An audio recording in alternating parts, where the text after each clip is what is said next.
전 예수님, 네, 이 시간을 얼마나 기다리셨습니까? 아니에요? 많이 기다리셨죠? 네, 드디어 제가 여러분들을 만나게 되었습니다. 매달 한 번씩 여러분들을 만나서 성경 말씀을 함께 묵상하고 또 이야기 나누는 그런 시간을 갖도록 하겠습니다. 자, 오늘은 여러분들과 함께 하는 것은 여수아기입니다. 네, 여수아기는 성경의 창세기부터 해서 몇 번째 권에 해당되죠? 5번째? 저는 바뀌어진 줄 알았네요. 네, 6번째에 해당되는 책이 여수아기입니다.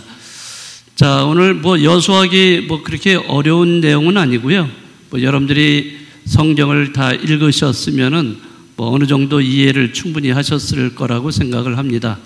네, 그렇지만은 조금 더 여러분들이 더 이해할 수 있도록, 더 알 수 있도록 제가 조금만 더 가이드하는 그런 역할을 하도록 하겠습니다. 여러분들이 공부하셨으리라 생각합니다만은, 자, 이렇게 나눠져 있죠. 구약을 나눈다면은 모세오경, 그 다음에 역사서, 지혜서, 예언서, 이렇게 크게 나눌 수가 있습니다.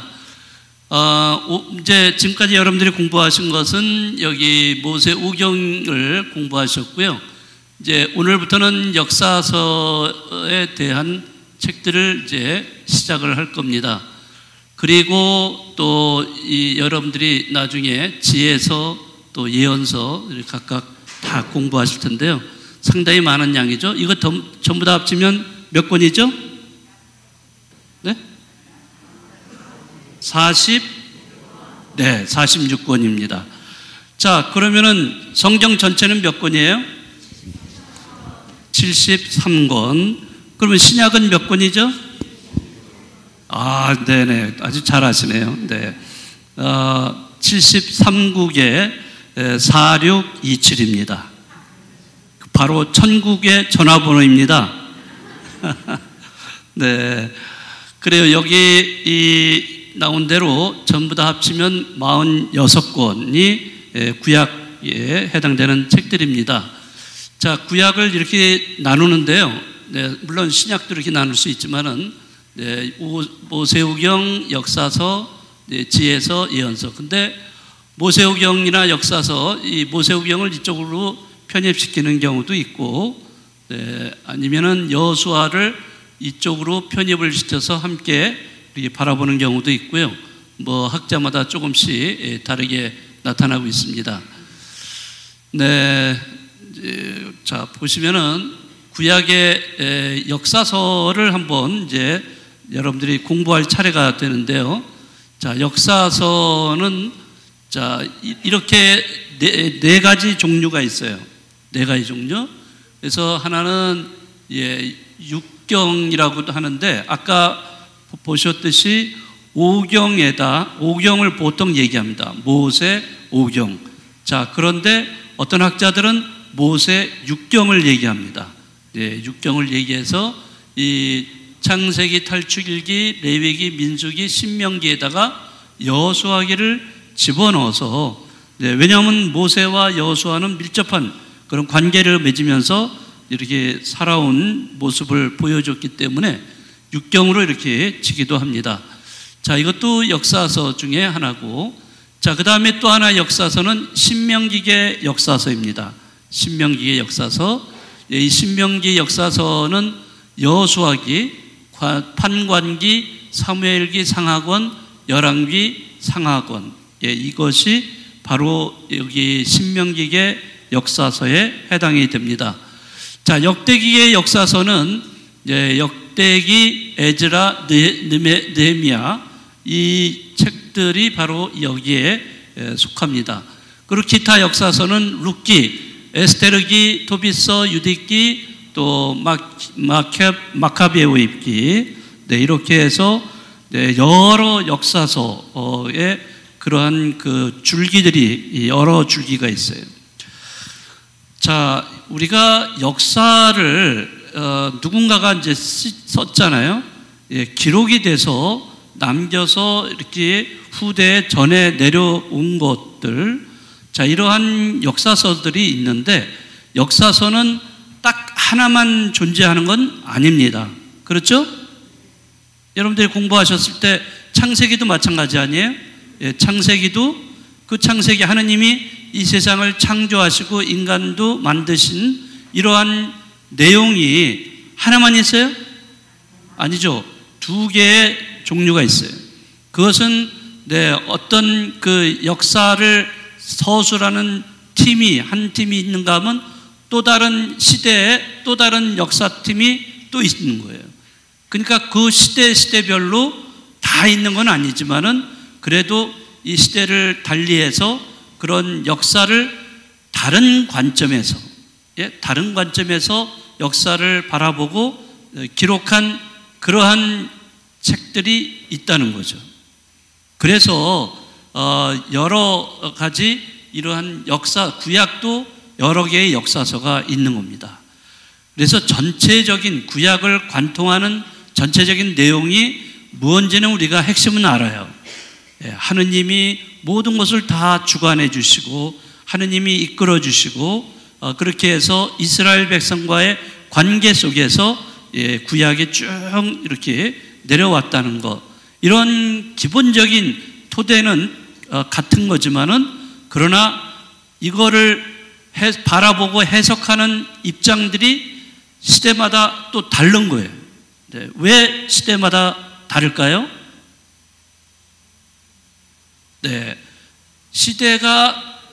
시간이 흐르면서 시대가 달라지면서 생각도 사람들이 달라지죠. 그죠? 사고방식이라든지 사상이라든지 이런 것도 달라집니다. 안 그런가요?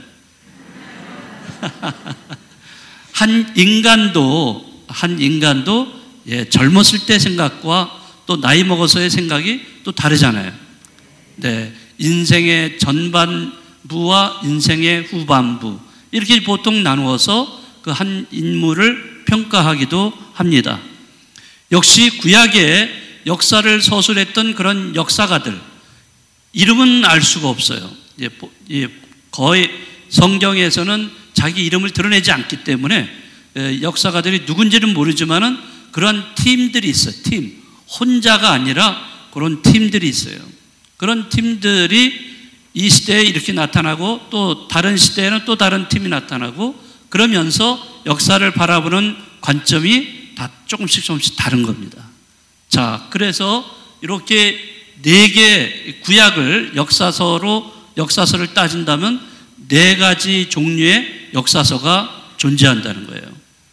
자, 그러면은 관점이 다 다르기 때문에 물론 하느님과 이스라엘 백성 간의 관계를 쭉 이어져 온 구약의 역사지만은 그러나 그 관계에서 어떤 의미들, 여러 가지 다양한 의미들이 그 역사서마다 관점의 차이가 있어요. 차이가 있는 거지 그게 틀린 것은 아니라는 거예요. 자, 여러분들 창세기에서 자, 2가지 어떤 서술하는 2가지 이야기들이 있는데 한 가지는 6일 창조설이 있고 하나는 진흙으로 인간을 만드셔서 에덴 동산을 만들어 주시고 살게 해 주신 그런 내용들이 나오는데 자, 이거는만 맞고 다른 건 틀리다 이렇게 얘기하지 않죠. 그러니까 그런 거를 여러분들이 관점의 차이가 있을 뿐이지 틀린 거는 아니에요. 우리는 각각을 다 존중을 해줘야 됩니다. 복음서도 마찬가지예요. 복음서 몇 개 있죠? 3개?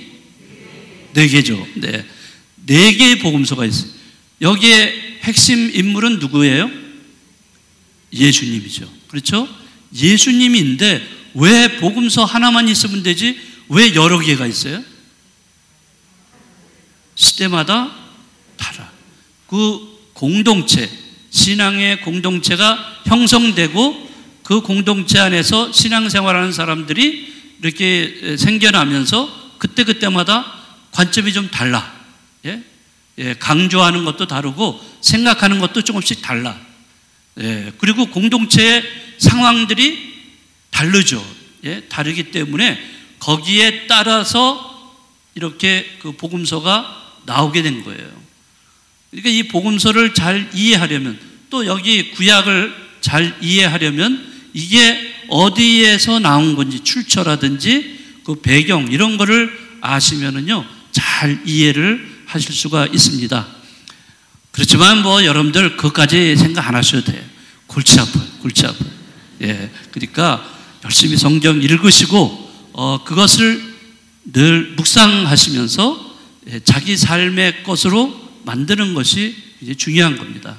네, 지식으로 이것을 파고들고 뭐 그렇게 하는 것도 중요하죠. 왜냐하면 그것에 대한 분석과 해석을 통해서 제대로 된 주석이 나올 수 있으니까, 그거를 제대로 알아야 우리가 이 시대에도 제대로 그 메시지를 받아서 제대로 살 수가 있는 거죠. 네, 그런데 그거를 해석을 잘 못하면은 우리는 잘못된 신앙생활을 할 수밖에 없어요. 자, 그래서 여기 각각의 관점들이 어떻게 다른가 잠깐 이제 보기로 하겠습니다. 자, 첫 번째는 육경이라고 했는데 여기에는 창세기부터 여호수아까지를 포함하고 있습니다. 여기서 중요한 것은 약속이에요. 하느님의 약속. 그 약속을 해주신 약속이 성취되었다는 것을 이 역사서는 강조하고 있습니다. 그래서 이거를 전체적으로 하느님의 구원사라고 이렇게 바라보고 있습니다. 자, 약속은 누구에게 해주셨을까요? 네? 이스라엘. 네. 대표적인 인물이 누굴까요? 아브라함. 네. 이제 여기 그 육경에 물론 이제 아브라함이 처음으로 불림을 받은 족장, 첫 번째 족장이긴 하지만 원래 이 창세기 뭐 공부하셔서 들으셔서 아시겠지만은 이 창세기 내용은 궁극적으로 하느님의 그런 구원사가 핵심이에요. 예, 그 모세오경의 핵심에는 사건이 무슨 사건이에요? 핵심 사건? 이스라엘 백성이 탈출하는 해방에 대한 탈출이 핵심이에요. 핵심. 그 핵심을 설명하기 위해서, 하느님이 이렇게 구원해 주셨다는 것을 설명하기 위해서 여기에 덧붙여서 족장사까지 나오고, 그 족장들이 등장하기 이전의 것도 또 나오게 되고, 그것이 바로 창세기에 바로 그 족장이 아브라함이 등장하기 직전의 내용들은 뭐예요? 바로 태고사죠. 태고사. 예? 태고사. 그러니까 하나님이 창조하신 것부터 해가지고 이 아브라함이 등장하기 직전 무슨 사건이 있었죠? 뭐가 무너져 버렸어. 예? 제가 이 왔다리 갔다리 하니까 지금 어떻게 좀 종잡을 수가 없으셨죠? 예. 그 마지막 11장에 창세기 11장으로 끝나잖아요.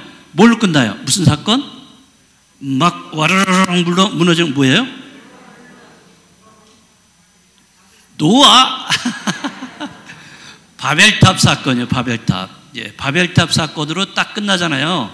네, 그때까지가 이제 태고사라고 하고 그 당시의 역사가, 그건 역사가 아니고 이제 그 역사 이전의 이야기들. 그러니까 스토리죠. 스토리를 만들어내서 이제 그것이 바로 하느님께서 우리 인간을 이렇게 만드시고 또 이끌어 주셨는데, 그러나 인간은 하느님을 결국에는 배반했다는 것을 계속 이야기를 해주는 거죠. 그런데 그 역사가 거기 바벨탑 사건으로 딱 끝나죠. 그러나 12장에 와서 그것을 연결해주는 인물이 있었으니 그 인물이 누구시죠? 아브라함이죠. 네. 그래서 아브라함 또 그 족장들이 쭉 나타나고, 그 다음에 왜 이 이집트에서 종살이를 이스라엘 백성들이 했는가 하는 그 이유를 이제 계속 설명해 나가는 거예요. 그래서 결국에는 400년 동안 종살이를 파라오 왕 밑에서 하다가 지쳐가지고 더 이상 살 수가 없다고 아우성치면서 하느님께 애소를 하죠. 그럴 때 하느님이 부르시고 이제 이 무대에 등장한 인물이 누구예요? 모세입니다. 그러니까 결국에는 하느님 구원사의 그 약속을 해주신 그 직접적인 인물은 누구죠? 모세입니다. 모세. 자, 이 모세가 하느님의 말씀을 들어요. 부르심을 받고 말씀을 듣고 그 사명을 이제 그것을 받아들고서 이집트 왕 파라오한테 가가지고 이스라엘 백성을 구출을 해냅니다. 바로 그날 밤, 그날 밤 무슨 일이 있었어요? 네? 그날 밤은 이집트인들한테는 죽음의 밤이었고 이스라엘 백성들한테는 생명의 밤이었어요. 탈출한. 10개의 재앙이 있었죠. 재앙이 마지막 재앙으로 인해서 결국에는 이제 이런 큰 사건이 벌어지면서 탈출을 하죠. 그래서 모세가 이 약속을, 하느님의 약속을 받아들고 이제 이 이스라엘 백성을 탈출시켜서 인도하는 역할을 합니다. 자, 그런데 그 약속이라는 것은 뭐냐면은 너 구출을 해내고 내가 말하는 땅으로 가라. 내가 보여줄 땅. 내가 약속한 땅이 있다. 바로 그 땅이 뭐예요? 가나안. 거꾸로 하면은 안 나가. 우리 개신교에서는 그런 얘기 합니다. 가나안 신자들 많다고. 자, 우리는 냉담자라고 이렇게 얘기하는데, 자, 가나안 땅은 하느님이 약속해 주신 땅입니다. 해방이 돼서 탈출을 했는데 하느님은 그냥 탈출만 시켜주신 게 아닙니다. 하느님은 약속의 땅, 가나안 땅을 약속을 해주셨어요. 그래서 최종 목적지는 가나안 땅입니다. 모세가 시작을 했고, 자, 그 다음에 이거를 성취한 것은 누가 성취했죠? 바로 여호수아입니다. 자, 그런 의미에서 육경이라고 얘기를 하는 거예요. 육경.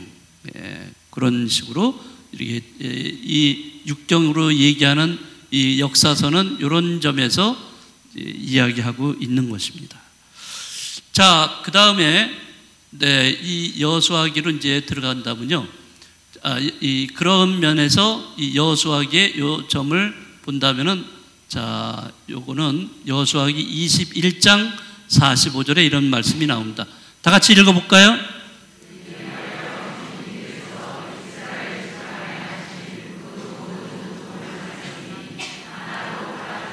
그거 다 이루어졌다. 자, 이게 약속을 지켜주신, 그래서 약속이 성취된 그러한 내용이라고 말할 수 있습니다. 자, 그 다음에 두 번째는 신명기의 역사서를 언급할 수가 있겠습니다. 자, 이거는 신명기의 관점에서 역사를 바라본 겁니다. 자, 이제 다시 한번 제가 아까 말씀드린 걸 다시 한번 상기하면서 족장 이전 시대, 이때는 태고사죠. 자, 그 다음에 족장 시대가 이제 맞이해서 아브라함, 이삭, 야곱, 요셉 이렇게 하면서 쭉 내려가죠. 자, 그리고 난 다음에 모세와 여호수아 시대가 다가옵니다. 자, 그리고 또 판관 시대, 왕정 초기 시대. 판관 시대에 있었지만은 사람들은 다른 나라처럼 뭐를 원했어요? 왕을 원했어요. 그래서 왕정 시기가 초기가 시작이 됩니다. 첫 번째 왕이 누구예요?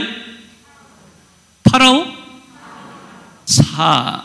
사울 왕이죠. 사울 왕. 자, 그 다음에 자, 남북 왕국 시대가 펼쳐집니다. 네, 북쪽 이스라엘, 남쪽 유다 이렇게 갈라서 있던 나라가 됩니다. 자, 그런데 이 당시에 이제 721년에 그 바로 옆에 강대국이 있어요. 늘 이스라엘은 옆에 강대국이 있었어요. 강대국의 이름이 뭐죠? 예, 오우, 너무 잘하시네요. 아시리아라는 강대국이 있어가지고 그 아시리아가 북이스라엘을 침략을 해서 결국에는 망하게 만듭니다. 그리고 유다, 남쪽 유다 왕국이 계속 이어지는데 남쪽 유다 왕국도 이제 아시리아 다음에 아시리아라는 대제국이 어떻게 멸망을 해서 그걸 대신 그 자리에 들어선 또 큰 대제국이 생겨났습니다. 무슨 제국이죠? 아닌데요. 자, 아시리아 다음에 대제국. 무슨 강가에 앉아서? 바빌론 강가에 앉아서. 이런 노래 있잖아요. 네, 거기에 나오는 바빌론 제국이 들어섭니다. 그래서 바빌론 제국이 들어서면서 이제 여기에 또 유다 왕국을 굉장히 핍박을 가하고 침략을 자주 해오고 이러다가 결국엔 남유다도 587년에 멸망을 하고 이제 그래서 바빌론 제국의 이제 그 건장한 사람들, 이제 주로 이제 남아있는 사람들은 여성들과 노인들 이런 부류는 남겨놓고 건장한 사람들은 아이들하고 건장한 사람들은 다 끌고 갑니다. 그래서 이때부터 바빌론 유배 시기가 시작이 됩니다. 자, 그때까지. 자, 요때까지가 바로 무엇을 말하냐면 이 신명기의 역사서가 이 역사를 서술하고 있어요. 그러니까 이 신명기의 역사서는 이미 남북 이스라엘 유다가 다 쫄딱 망하고 결국에는 남의 나라에 가가지고 사는 유배 신세가 되었을 때 그때 과거를 돌아보면서 역사를 서술한 거예요. 왜 우리가 이 모양 이 꼴이 됐는가? 네?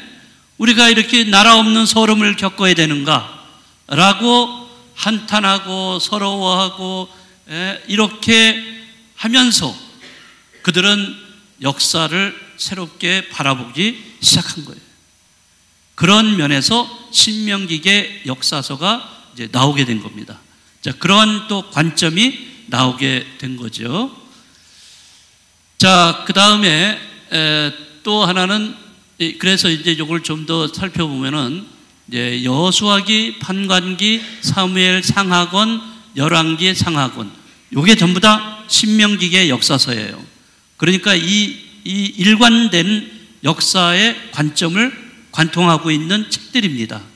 이 책들을 읽어보시면은 그러한 내용들이 일관되게 느껴질 수가 있고 깨닫게 됩니다.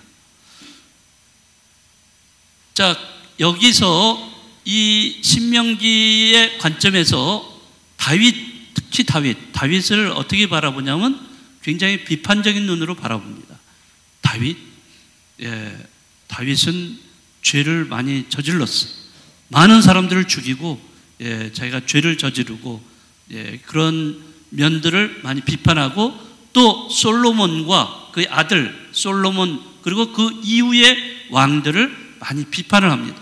너희들이 그 하느님 뜻에 따라서 이렇게 왕의 노릇을 잘 했으면은 정치를 잘 했으면은 백성들이 붙잡혀가지 않고 남의 나라 땅에서 살지 않는 이런 서름을 겪지 않을 텐데 그 왕들이 잘못해가지고 자 이런 이 모양 이 꼴이 됐다 하는 그러한 어떤 면에서 그들을 비판하는 어조가 많이 들어가 있어요. 자, 그 다음에 이제 세 번째가 있죠. 역사서 중에 자 역대기의 역사서가 있습니다. 이 역대기 상하권 에즈라 느헤미야가 여기에 속합니다. 자, 이 역사서를 본다면요. 아이고, 어디 갔어? 네. 그 역사서에 그 바빌론 포로, 즉 기원전 587년부터 이제 포로로 잡혀가서 거기에서 포로 생활을 하는데, 그때부터 이제 바빌론에서 귀환하는 때까지, 즉 538년, 거의 50년 가까이, 그렇죠? 50년 가까이 유배 생활을 한 거죠. 자, 이런 생활을 귀환하기까지 해서 그 다음에 돌아와가지고 왕정체제, 예전에 판관 시대를 지나면서 왕정체제가 형성됐잖아요. 자, 돌아와서도 그 왕정체제를 이어갑니다. 자, 그렇지만은 이러한 왕정체제가 이제 바뀌게 돼요. 바빌론 포로기로 인해서 이제 이런 왕정체제는 이제 무너져요. 이제 왕들이 계승해서 쭉 내려오다가 끊어져 버리는 거죠. 결국에는. 자, 그리고 나서 왕정체제는 신정체제로 바뀌어 버립니다. 신정체제로 바뀌면서 귀환 후에 이 신정체제가 계속 이루어지고 있다는 것을 알 수가 있습니다. 그래서 역대기에 보면은 이러한 그 역사의 어떤 내용들이 이렇게 열거되고 있다는 것을 알 수가 있습니다. 다시 말하자면 시대적으로는 포로 생활을 하고 이제 해방이 돼서 나라로 다시 돌아오고 또 그 나라를 건설을 해서 이제 그런 왕정체제로 있었지만은 신정체제로 이렇게 바뀌면서 지내게 된다는 것을 알 수가 있습니다. 자, 여기에서 이 역대기 역사서에 보면은 자, 창세기부터 열왕기까지 구경으로 치는데 여기에 보면은 다시 역사를 보고 해석해서 기록을 합니다. 자, 이런 과정에서 이 역대기의 그 역사관은 다윗을 다윗과 다윗 왕조를 상당히 부각시키고 있습니다. 자, 다윗을 메시아로, 자, 이렇게 해서 완전한 인물로 묘사를 하고 있어요. 다윗은 흠이 없는 사람, 성왕으로 이렇게 떠받들고 있는 그런 내용들로 꾸미고 있습니다. 그래서 다윗 왕조의 영원성을 강조하고 역사를 새롭게 기록하고 있습니다. 자, 우리 여기에서 이 메시아가 이제 신약에 와서 나타날 거라는 예언이 이제 여기서 나오고 있다는 거죠. 자, 다윗 왕조에서 나온다는 사상, 이 메시아 사상이 이때부터 싹트기 시작합니다. 그래서 그 신명기의 역사서에서는 다윗을 상당히 비판해 왔는데 이 역대기의 역사서에서는 다윗을 상당히 좋은 왕으로, 그리고 그 왕조도 그렇고, 그리고 더 나아가서는 이 왕조를 통해서 메시아가 나타날 거다, 메시아가 오실 거라는 이러한 메시아 사상을 배태하는 이런 기회가 되기도 한다는 것이죠. 자, 이제 이렇게 바라보는 관점이 상당히 다르죠. 다를 수밖에 없다는 걸 너무나 잘 아실 거예요. 사람도 이렇게 시대에 따라 달라지고 사상도 달라지고 사는 방법도 다르고 이러니까 그런 것도 달라지게 다른 면으로 보게 된다는 거예요. 물론 진리는 변할 수 없죠. 진리는 변할 수 없어요. 그러나 진리를 담는 그릇은 언제든지 변합니다. 그렇죠? 진리를 담는 그릇은 언어, 문화, 우리의 삶의 방식, 우리의 사고방식, 사상 많죠? 이런 것들은 다 변해요. 변할 수밖에 없어요. 근데 우리는 착각할 수가 있습니다. 변하지 않는다고, 절대적이라고. 이러한 것을 주장하는 사람들이 굉장히 위험한 사람들이에요. 왜 안 변해요? 그게 진리는 변하지 않지만은 진리를 그것을 수식하는 이런 내용들은 변할 수밖에 없습니다. 그런데 이 자기를 절대화하는 사람들은 그런 것조차도 절대화시켜요. 절대화시켜서 자기를 절대적인 존재로 부각을 시키는 이런 사례가 많습니다. 자, 그 다음에 이제 본격적으로 여호수아기에 대해서 설명을 드리도록 하겠습니다. 자, 여호수아기는 약속의 땅 가나안을 이스라엘이 어떻게 점령해서 자신들의 소유로 삼았는가 하는 것을 기록한 책입니다. 자, 하느님이 약속을 해주셨는데 이 가나안 땅을 이스라엘이 어떻게 점령을 해서 자신들의 소유로 삼았는가? 사실 이제 우리가 탈출기에 그 이야기를 들으셨는지 모르지만은 이스라엘 백성이 탈출을 이제 해서 광야 생활을 하는데 이제 성경에서는 구체적으로 그렇게 나오지는 않지만은 역사가들은 이 고고학자들이라든지 역사가들은 이런 것을 추적을 해서 그 여러 기원을 이렇게 따지고 있습니다. 그래서 그 탈출을 했던 그러한 이스라엘 백성들이 있었는가 하면은 탈출하지 않고 광야 생활에서 광야 생활을 이미 해왔던 그러한 족속들도 있었다, 이런 얘기를 해요. 자, 어쨌든 그렇지만은 그런 부류들이 사실은 주류가 아니었어요. 그 당시에 주류가 아니었고, 더군다나 탈출을 한 백성들은 노예살이를 했던 사람들이에요. 자, 그런 노예살이를 했던 사람들, 또 광야에서 그렇게 생존 때문에 굉장히 어려움을 겪으면서 이렇게 비주류로 살았던 그런 하층의 사람들, 이런 사람들이 사실은 모여 있는 겁니다. 그러니까 나중에는 그렇게 다 합류를 해서 결국에는 가나안 땅으로 이제 들어가게 되는 거예요. 이제 그런데 성경에서는 그런 얘기는 별로 없어요.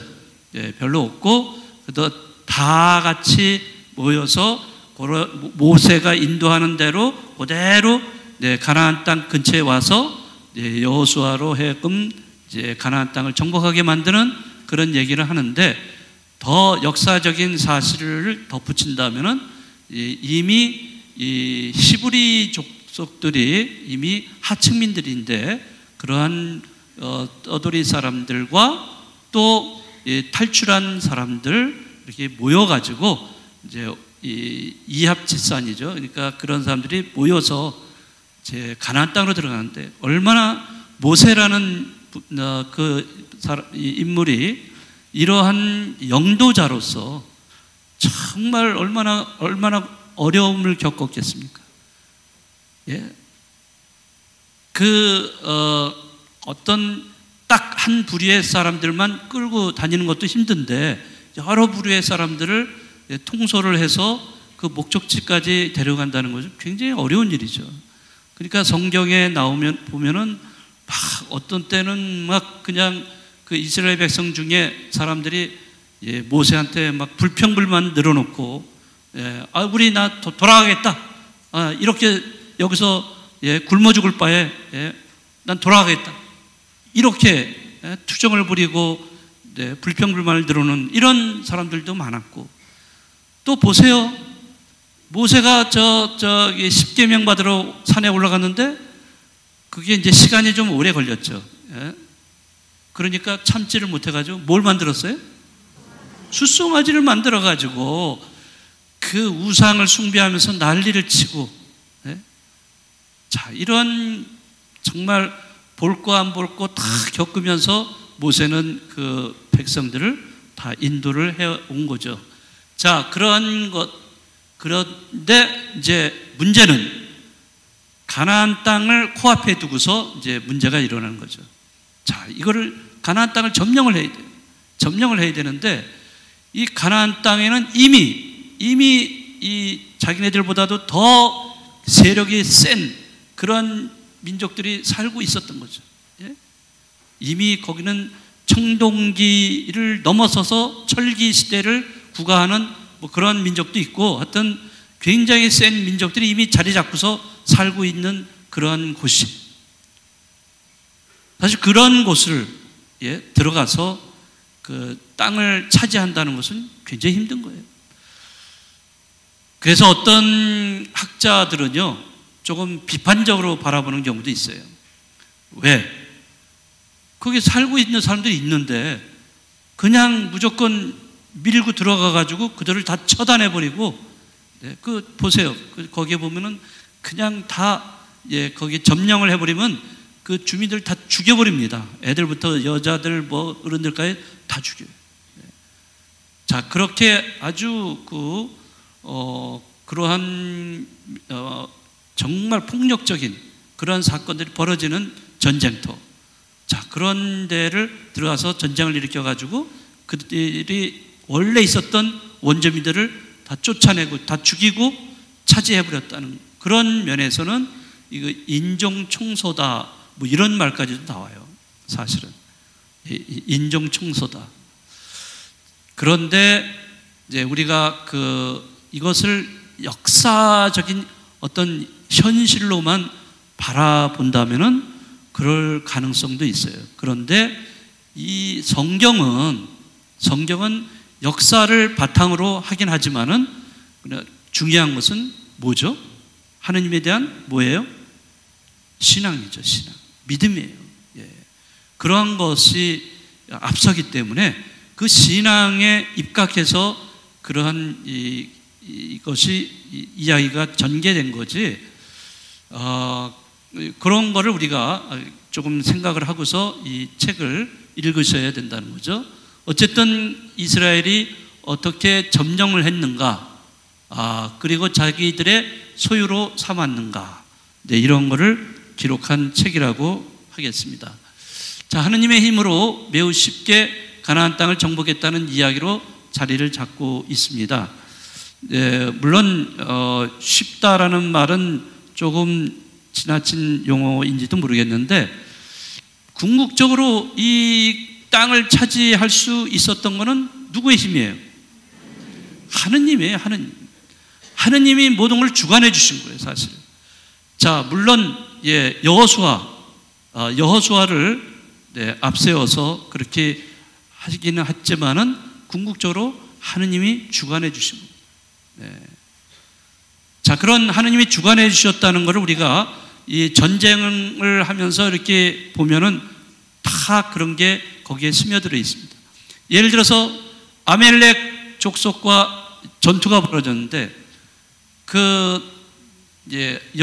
여호수아가 정말 장군 아니에요? 장군?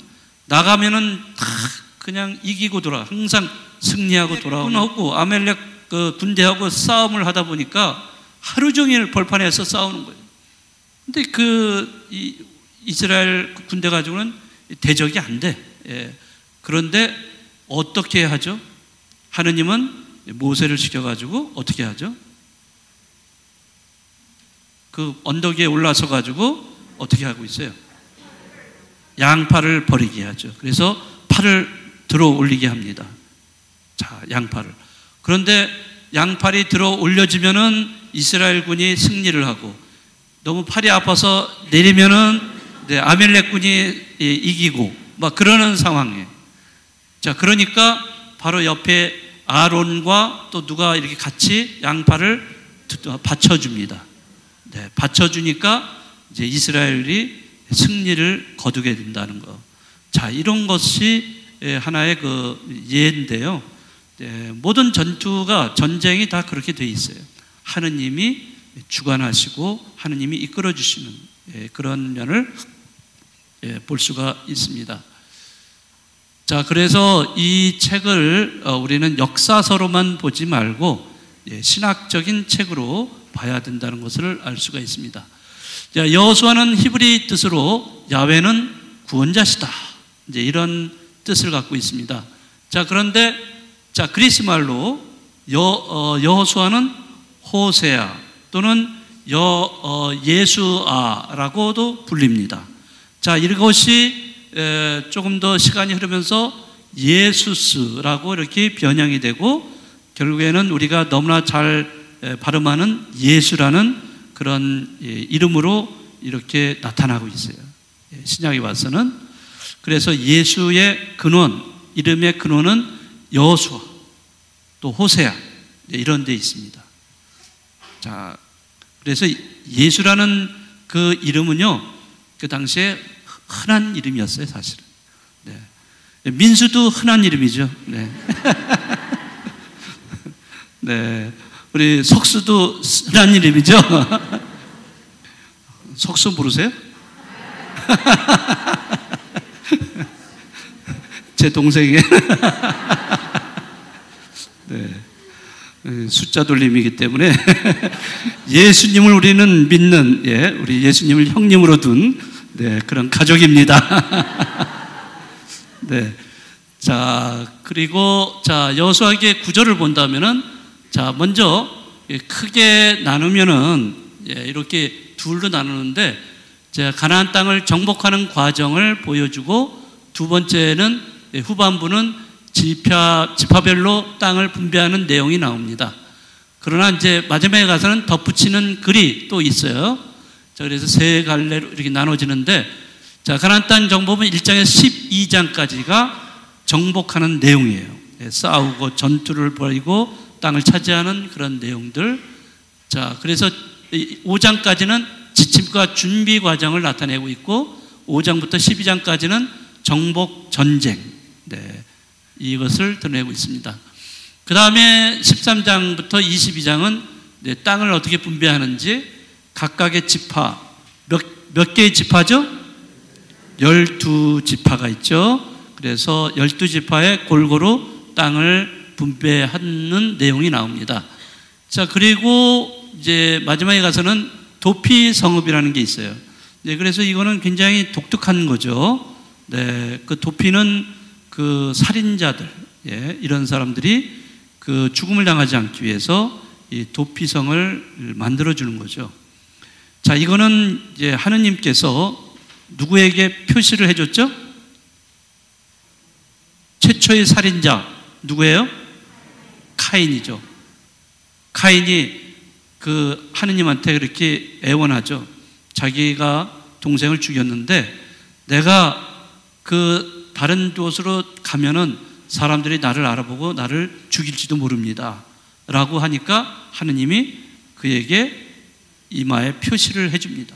그래서 이렇게 표시를 보고도 너를 죽인다면 그 사람은 7배인가? 몇 배로 갚음을 받을 것이다. 이런 얘기를 하죠. 자, 그렇게 해서 카인을, 자기 동생을 죽인 그 살인자지만 하나님은 그를 그런 식으로 보호를 해줍니다. 자, 그런가 비슷한 그런 뜻의 도피성이 있다는 거예요. 도피성. 자, 그래서 이 도피성읍을 별도로 마련하고 있다는 것도 굉장히 의미가 굉장히 큰 것입니다. 자, 그리고 덧붙이는 거는 이제 23, 24장인데 고별 연설, 그 다음에 스켐 집회로 해서 결국에는 이제 다시 한번 그 여호수아는 백성들을 모아놓고 이제 마치 모세가 마지막으로 연설했던 것처럼 자기도 그 연설을 하면서 하느님 그분께 순명을 해라 라는 그런 내용이 나오고 있습니다. 자, 이런 구조로 되어 있고요. 자, 약속의 땅 가나안 조금 더 구체적으로 좀 살펴보겠습니다. 자, 여호수아기의 중심축은 가나안 땅입니다. 가나안 땅. 자, 이 땅을 점령하고 차지하는 과정이 이 책의 핵심 내용으로 되어 있습니다. 자, 하느님께서 아브라함과 야곱에게 약속하신 그 땅입니다. 내가 너에게 보여줄 땅이 있다. 그 땅으로 너는 떠나라. 처음으로 그런 부르심을 받은 사람이 누구예요? 아브라함이죠. 아브라함. 내가 보여줄 땅, 그 미래에 너희들이 차지할 땅을 말씀을 하셨죠. 그 땅이 바로 족장들에게 말씀하신 땅이 바로 가나안 땅이라는 거죠. 그리고 하느님은 그 약속을 실현하기 위해서 이스라엘 백성을 이집트에서 이끌어내십니다. 그래서 이 이집트에서 이끌어내신 이유는 약속을 지키시기 위해서, 약속의 성취를 위해서 이끌어내신 거죠. 자, 그러니까 나중에 뭐 말씀드리겠지만 가나안이라는 곳은 궁극적으로 어떤 그 종착역이죠, 종착역. 네, 우리의 인생의 종착역이라고도 생각할 수도 있고, 또 우리가 신앙적인 면에서는 결국에는 우리는 그 하느님 나라로 가는 곳, 그런 곳이라고도 얘기할 수 있습니다. 자, 약속의 땅, 그 땅의 약속은 여호수아 시대까지 기다려야만 했다는 거죠. 약속의 땅을 차지하려면 기다리는 수밖에 없다는 거예요. 네, 여러분들도 신앙생활하면서 하느님 나라, 물론 하느님 나라는 우리가 이 시대 여기에서도 여러분들이 체험하고 맛볼 수가 있죠. 그러나 그 영원한 체험, 영원한 맛봄은 우리가 하느님께 갈 때 맛볼 수가 있는 거죠. 네. 그러니까 기다려야죠. 기다려야 됩니다. 그 기다리는 사람은 인내하는 사람이 기다리는 사람이에요. 그런 인내를 통해서 우리는 하느님 나라를 결국엔 들어갈 수 있는 사람이 될 수가 있는 거죠. 자, 땅에 대한 하느님의 약속이 어떻게 성취되어 있는가를 보여주는 그러한 거룩한 역사 기록입니다. 그래서 약속과 성취의 도식이에요. 약속, 그 다음에 성취. 그러나 그 사이에 여러 가지 그런 이야기들이 거기에 펼쳐지게 되죠. 그러니까 그 약속이 성취되는 과정, 그게 바로 여기서는 이제 간단하게 되어 있지만은 사실은 이게 과정이에요. 이런 많은 수많은 과정들, 다시 말하자면 우리의 인생을 살아가는데 인생의 많은 과정들, 이런 과정들을 거쳐야만 결국엔 성취될 수 있다는 것을 알 수가 있어요. 그러니까 이스라엘 백성이 그 광야 생활을, 노예 생활을 해야 됐고, 또 광야 생활을 해야 됐고, 그리고 가나안을 땅을 점령하기 위해서 수많은 노력, 여러 가지를 해야 됐던 그러한 것을 알 수가 있습니다. 가나안은 이스라엘에게 축복으로 주신 하느님의 선물입니다. 이거는 하느님의 선물이에요. 우리가 뭘 했다고 해서 당연히 받아야 될 그런 선물이 아니라 하느님이 주시는 거예요. 그 땅의 소유권은 전적으로 하느님께 속해 있는 겁니다. 그래서 이 땅을 제비뽑기로 나누는 것도 바로 그런 의미에서 그렇게 하는 것이고요. 첫 맞배라고 그러죠. 맞배. 이런 맞배와 11조를 하느님께 드려야 되는 것은 왜냐? 그건 땅의 소유권이 하느님에게 있기 때문에. 그래서 우리는 그것을 인정을 하는 거죠. 인정을 하고 받아들이고 수용을 해서 땅의 주인이신 그 하느님, 그분께 우리가 돌려드리는 거예요. 그분 거를 돌려드리는 거예요. 이런 구약에서도 벌써 우리는 우리의 신앙이 어떻게 신앙생활을 해야 된다는 것을 알 수가 있습니다. 땅이 하느님께 속했다는 것은 하느님이 정해놓으신 기준을 지키면서 살아야 한다는 걸 말합니다. 왜냐하면 하느님의 땅이니까, 하느님이 약속해 주신 땅, 그 땅은 하느님께 속한 땅이기 때문에 하느님이 다 기준을 정해 놓으십니다. 그것이 바로 신명기에서는 가나안 땅에서 평생 지켜야 할 규례, 법도 이런 거를 강조를 하고 있죠. 너희들은 여기 이 땅에서 살려면 어떻게 살아야 된다. 이런 규칙이 이제 법규 이런 것들을 하느님께서 제시를 해 주시죠. 하느님이 주신 땅에 살면서 그분 말씀에 만약에 불순종을 한다. 그러면 그 땅에 죄를 짓는 것입니다. 땅에 죄를 짓는 거예요. 그리고 땅에 죄를 짓는다는 것은 그 땅을 더럽힌다는 것입니다.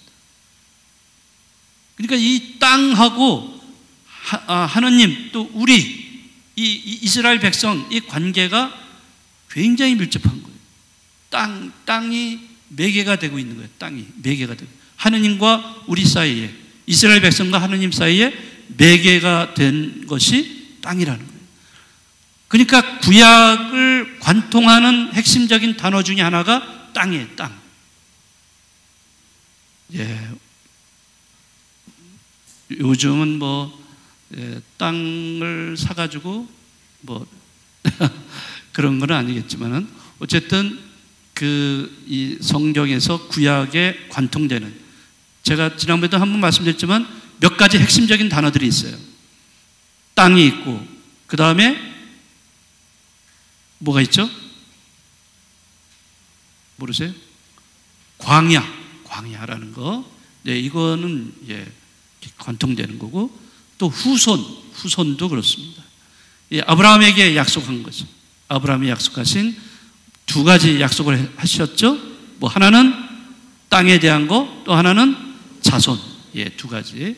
자, 이런 것들이 쭉 이어지고, 또 광야라는 그러한 단어, 이것도 이 구약의 정신을 관통하면서 신약에 와가지고 그것이 광야로도 나타나긴 하지만은 그것이 드러난 것이 바로 예수님의 길 위에 예수님, 바로 길이에요. 길. 늘 예수님은 길을 가시다가, 길을 가시던 도중에 누구를 만나시고, 길을 가시다가 제자들한테 물어보시고, 길을 가시면서 뭔가 다 이루어집니다.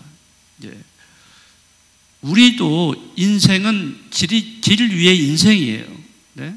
누구나 다 우리는 길 위의 인생이에요. 어느 한 곳에 멈추고 정주해서 거기에서 고정된 존재로 사는 게 아니라는 거죠. 늘 우리는 길 위를 걸어가야 돼요. 그러니까 우리는 이 지상에 뭐라고 그러죠? 나그네라고 얘기를 합니다. 우리는 이 지상에 나그네이고 또한 순례자다, 이런 얘기를 하는 것이 바로 예수님의 그 길의 개념이에요. 그 길은 어디에서 나왔어요? 구약에? 뭐에서 나왔어요? 핵심 단어? 광야라는 데서 나왔어요. 그래서 여러분들 광야 40년 동안 이스라엘 백성들이 광야 생활을 했잖아요. 그 광야 생활이라는 게 얼마나 힘든 겁니까? 거기에서 물도 없고 먹을 것도 없고, 그리고 늘 텐트를 치고 이동을 해야 돼요. 어디 한 곳에 멈추어서 콘크리트 벽으로 집을 올려가지고 거기서 오랫동안 살아요? 아니잖아요. 광야라는 곳은 그런 곳이 아닙니다. 텐트를 치고 살아야 돼요. 왜? 텐트는 금방금방 이동할 수 있는 거니까. 자, 그래서 그러한 광야 생활을, 그렇지만은 광야 생활이지만은 이스라엘 백성을 늘 하느님은 인도해 주셨어요. 모세를 통해서. 낮에는 무슨 기둥? 구름 기둥. 밤에는 불 기둥으로. 그리고 먹을 것이 없다고 했을 때는 하늘에서 뭘 내려주셨죠? 만나와 메추라기. 이렇게 내려주시고, 바위를 치게 하셔가지고 물을 나오게 해주시고, 참 이렇게 보살펴 주시는 그 은총, 하느님의 은총을 체험할 수 있는 또 장소가 광야이기도 합니다. 이제 신약에 와서는 예수님, 길을 걸어가시는 예수님. 우리는 이러한 점에서 이런 걸 잘 묵상을 해보시기 바랍니다. 여러분들의 인생길을. 자, 그래서 이 땅, 하느님 말씀에 따르지 않을 때 불순종한다는 것은 땅을 갖다가 땅에 죄를 짓게 하는 것이고, 땅에 죄를 짓고 그 땅을 더럽히는 것이다 라고 이게 나오는 겁니다. 그래서 이 민수기에 보면 그런 내용들, 신명기도 그렇고 그런 내용들이 나옵니다. 그래서 불순종의 결과는 하느님의 선물인 땅을 상실하는 걸로 나타납니다. 그래서 거기에 이민족들한테 땅을 빼앗겨 그런 식으로 나타나기도 합니다. 자, 그 다음에 반면에 하느님 말씀에 따라 순종하면서 살아간다면은 가나안 땅을 축복의 땅, 아름답고 광대한 땅, 젖과 꿀이 흐르는 땅이 된다는 거예요. 네. 그러니까 신명기계에서는요, 이 두 가지로 딱 나눠요. 이분법적인 그런 사고방식으로 해서 나옵니다. 자, 축복이냐, 저주냐, 생명이냐, 죽음이냐, 이렇게 나옵니다. 네? 순명이냐, 불순명이냐. 자, 이렇게 해서 어느 걸 선택할 것이냐, 이거를 그 질문을 던지고 있습니다. 자, 축복의 땅, 이스라엘에게 참된 안식을 제공해주고 물질적인 풍요와 안전을 보호받는 참된 평화를 누리는 곳, 이게 축복의 땅, 가나안입니다. 바로 이거를 신약에 와서는 하나님 나라를 예표할 수도 있는 거죠. 따라서 여호수아기는 약속한 것을 끝까지 이루어 주시는 하나님의 신실하심과 그런 하나님을 믿고 그분의 말씀에 순종하는 삶이 참된 복을 누리는 길임을 가르쳐주는 책이다라는 것을 우리에게 알려주고 있습니다. 자, 제가 오늘 강의하는 내용은 이것으로 이제 마치도록 하겠습니다. 네, 감사합니다.